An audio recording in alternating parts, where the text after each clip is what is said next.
ओम शांति। आज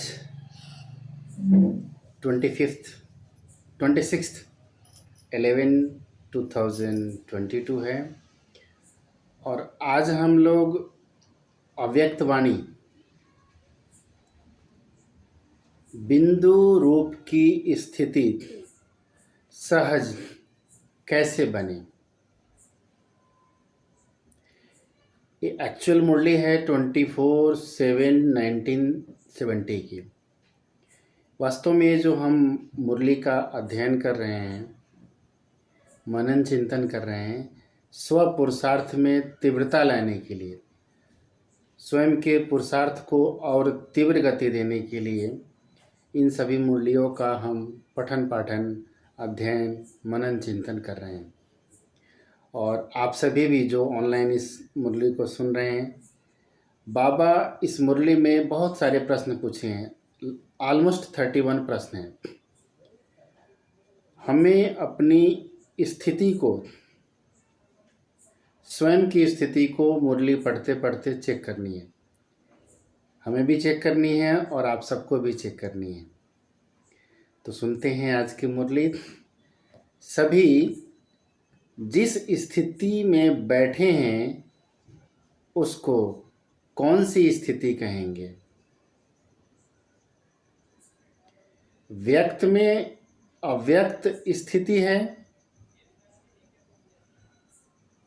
बाप दादा से मुलाकात करते समय बिंदु रूप की स्थिति में स्थित रह सकते हो?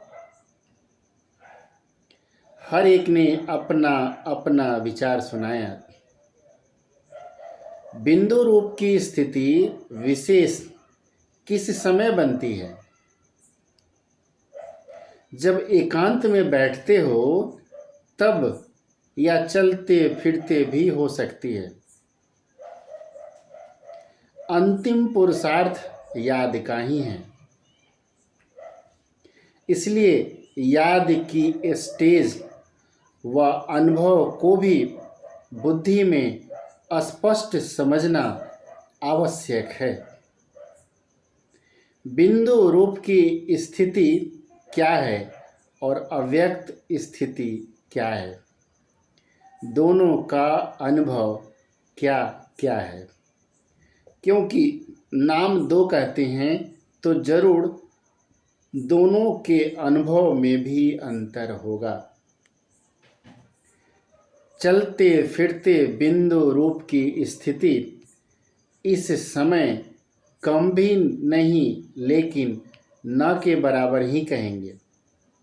बाबा हम सब की चेकिंग कर रहा है और कहता है कि अभी वर्तमान समय में हम सब की बिंदु रूप की स्थिति न के बराबर है। इसका ही अभ्यास करना चाहिए। बीच बीच में 1-2 मिनट भी निकालकर इस बिंदी रूप की प्रैक्टिस करनी चाहिए। जैसे जब कोई ऐसा दिन होता है तो सारे चलते फिरते हुए ट्रैफिक को भी रोककर 3 मिनट भी निकालकर इस बिंदु रूप की प्रैक्टिस करते हैं। सारे चलते हुए कार्य को स्टॉप कर लेते हैं। आप भी कोई कार्य करते हो व बात करते हो तो बीच बीच में यह संकल्पों की ट्रैफिक को स्टॉप करना चाहिए। 1 मिनट के लिए भी मन के संकल्पों की ट्रैफिक को स्टॉप करना चाहिए। 1 मिनट के लिए भी बीच बीच में यह संकल्पों की ट्रैफिक को स्टॉप करना चाहिए। 1 मिनट के लिए भी अगर यह प्रैक्टिस नहीं करेंगे तो बिंदु रूप की पावरफुल स्टेज कैसे और कब ला सकेंगे? इसलिए यह अभ्यास करना आवश्यक है। बीच बीच में यह प्रैक्टिस प्रैक्टिकल में करते रहेंगे तो जो आज यह बिंदु रूप की स्थिति मुश्किल लगती है वह ऐसे सरल हो जाएंगी जैसे अभी मेजॉरिटी को अव्यक्त स्थिति सहज लगती हैं। वह ऐसे सरल हो जाएंगी जैसे अभी मेजॉरिटी को अव्यक्त स्थिति सहज लगती है। पहले जब अभ्यास शुरू किया तो व्यक्त में अव्यक्त स्थिति में रहना भी मुश्किल लगता था। अभी अव्यक्त स्थिति में रह कार्य करना जैसे सरल होता जा रहा है, वैसे ही यह बिंदु रूप की स्थिति भी सहज हो जाएंगी। अभी महारथियों को यह प्रैक्टिस करनी चाहिए, समझा? फरिश्ता रूप की स्थिति अर्थात अव्यक्त स्थिति जिसकी सदा काल रहती है, वह बिंदु रूप में भी सहज स्थित हो सकेगा। अगर अव्यक्त स्थिति नहीं है तो बिंदु रूप में स्थित होना भी मुश्किल लगता है। इसलिए अभी इसका भी अभ्यास शुरू करो। शुरू में अव्यक्त स्थिति का अभ्यास करने के लिए एकांत में बैठे अपना व्यक्तिगत पुरुषार्थ करते थे, वैसे ही इस फाइनल स्टेज का भी पुरुषार्थ बीच बीच में समय निकाल करना चाहिए।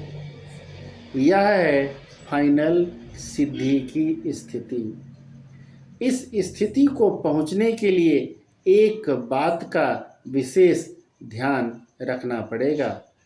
आजकल वह गवर्नमेंट कौन सी स्कीम बनाती हैं, उन्हों के प्लान्स भी सफल तब होते हैं जब पहले यह लक्ष्य रखते हैं कि सभी बातों में जितना हो सके इतनी बचत हो। बचत की योजना भी करते हैं, समय बचे, पैसे बचे, एनर्जी की भी बचत करना चाहते हैं। तो अब पांडव गवर्नमेंट को कौन सी स्कीम करनी पड़े, यह जो सुनाया कि बिंदु रूप की संपूर्ण सिद्धि की अवस्था को प्राप्त करने के लिए पुरुषार्थ करना पड़े। अभी जिस रीति चल रहे हैं उस हिसाब से तो सभी यही कहते हैं कि बहुत बिजी रहते हैं, एकांत का समय कम मिलता है, अपने मनन का समय भी कम मिलता है। लेकिन समय कहाँ से आएगा? दिन प्रतिदिन सर्विस भी बढ़ती जानी है और समस्याएं भी बढ़ती जानी हैं, और यह जो संकल्पों की स्पीड है वह भी दिन प्रतिदिन बढ़ेंगे ही। अभी एक सेकंड में जो 10 संकल्प करते हो उसकी डबल स्पीड हो जाएंगी, ट्रिपल स्पीड हो जाएंगी। जैसे आजकल जनसंख्या का हिसाब निकालते हैं ना कि एक दिन में कितनी वृद्धि होती हैं, यहाँ फिर यह संकल्पों की स्पीड तेज होंगी। एक तरफ संकल्पों की, दूसरी तरफ इविल स्पिरिट्स आत्माओं की भी वृद्धि होंगी। इविल स्पिरिट समझते हैं ना, बुरी आत्माएं की वृद्धि होंगी। लेकिन इसके लिए एक विशेष अटेंशन रखना पड़े जिससे सर्व बातों का सामना कर सकेंगे। वह यह है कि जो भी बात होती है उसको स्पष्ट समझने के लिए 2 शब्द याद रखना है, एक अंतर और दूसरा मंतर। एक अंतर और दूसरा मंतर। जो भी बात होती है उसका अंतर करो कि यह यथार्थ है या अयथार्थ है, बाप दादा के समान है व नहीं है, बाप समान है व नहीं है।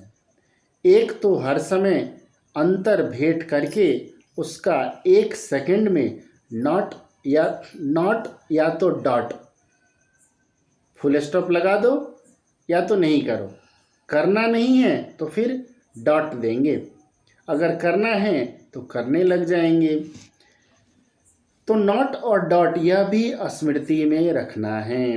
अंतर और मंतर यह दोनों प्रैक्टिकल में होंगे, दोनों को भूलेंगे नहीं तो कोई भी समस्या व इविल स्पिरिट्स सामना नहीं कर सकेंगे। 1 सेकंड में समस्या भस्म हो जाएंगी। एविल स्पिरिट्स आपके सामने ठहर नहीं सकती हैं। तो यह पुरुषार्थ करना है। समझा? एविल स्पिरिट्स का रूप कौन सा है?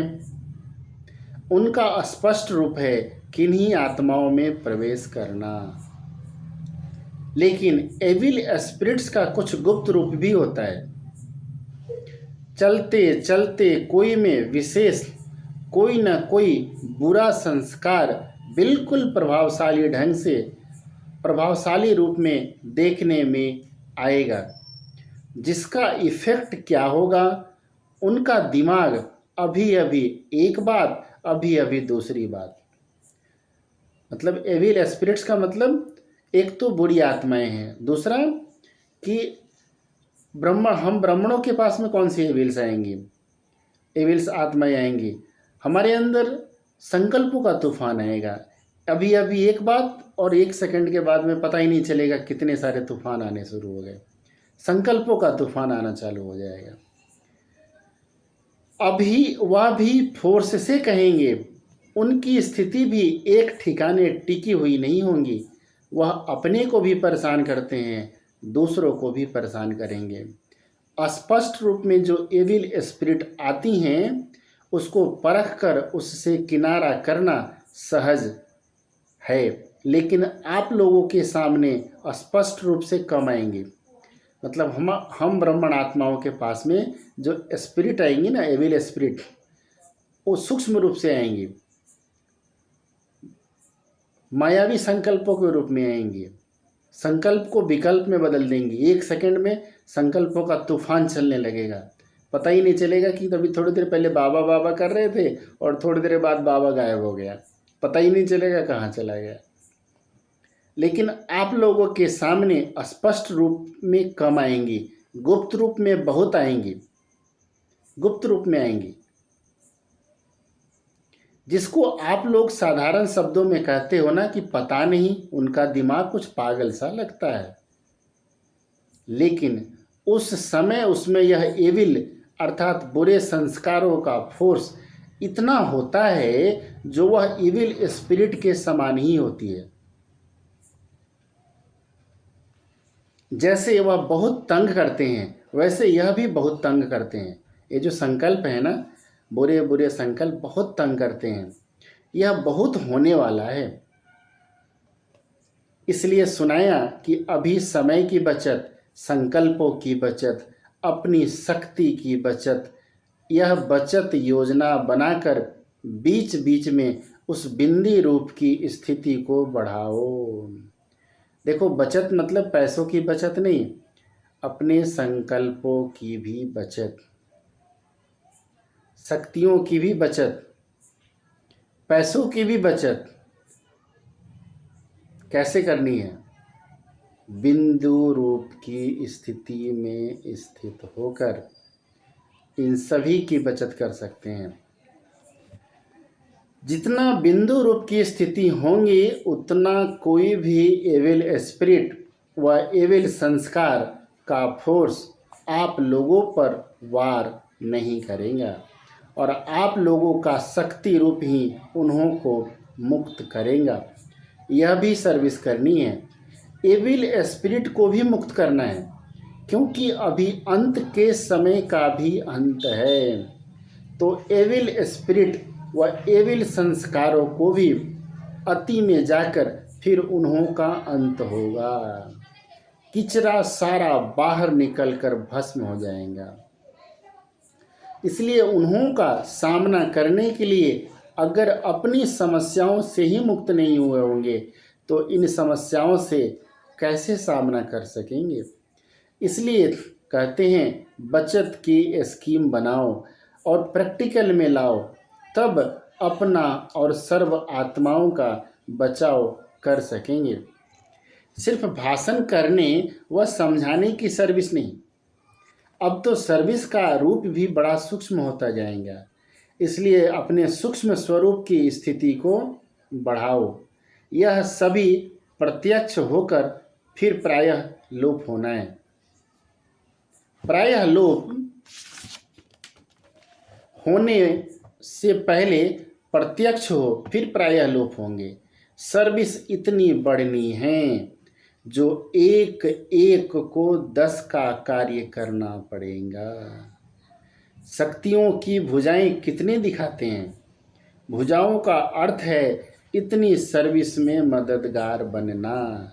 पांडव समझते हैं कि यह तो शक्तियों की ही भुजाएं हैं। पांडवों को फिर क्या दिखाया है मालूम है, लंबा दिखाया है। तो यह भी पांडवों की इतनी ज़्यादा मददगार बनने की निशानी है।